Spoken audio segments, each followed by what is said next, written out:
Hello guys, happy trucking channel everyone. Welcome sa ating channel. Andito tayo Wordling oh. Ganda oh, kambal oh. Pogi oh. Pogi nang ilalabas na truck. Oh, ito nyo guys no. Yan. Gusto nyo na mga ganitong truck guys. Yan. Pwede kayo pumunta dito sa kanila. Ganito magiging kalalabasan ng truck nyo kung gusto nyo ipa-fully recall. Silang bahala sa inyo magpapogi ng truck. Pero syempre dapat meron kayong budget.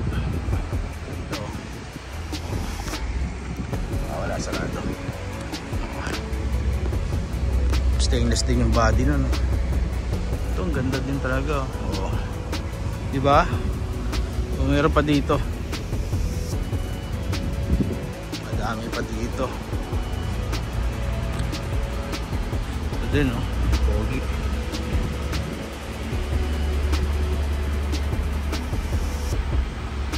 Wala dito. Wala akong masabi sa ganda nitong unit na to.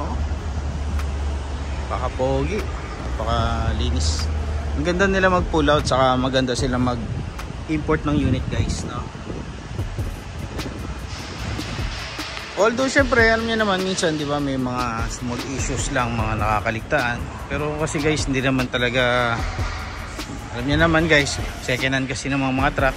Mga small issue lang naman yung mga electrical, yung ilaw, hindi gumagana. So kaya nandito tayo guys, meron kasi tayong mga hinahanap na ng mga unit, especially mga ganitong klaseng body kasi gusto ng subscribers natin. Ayan.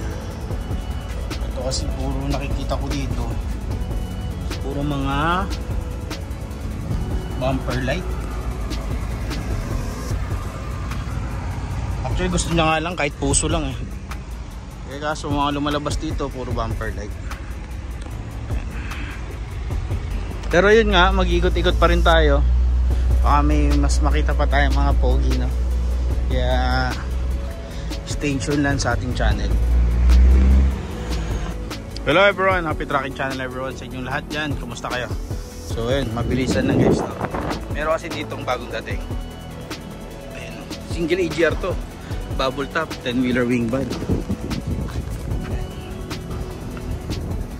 So dito madumi lang eh. Okay pa naman, no? Bubble top. Bubble top siya. Chrome face. Ayan, no? Maganda kasi guys yung mga bubble top, no?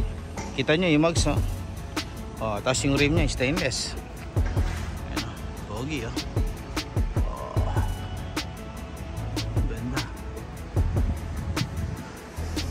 Bagong dating yan. So kung gusto nyo guys, PM lang kayo dito, no? Gusto nyo puntahan tong unit. Yun lang. Thank you. Happy trucking channel everyone. Thank you. Bye bye. And God bless.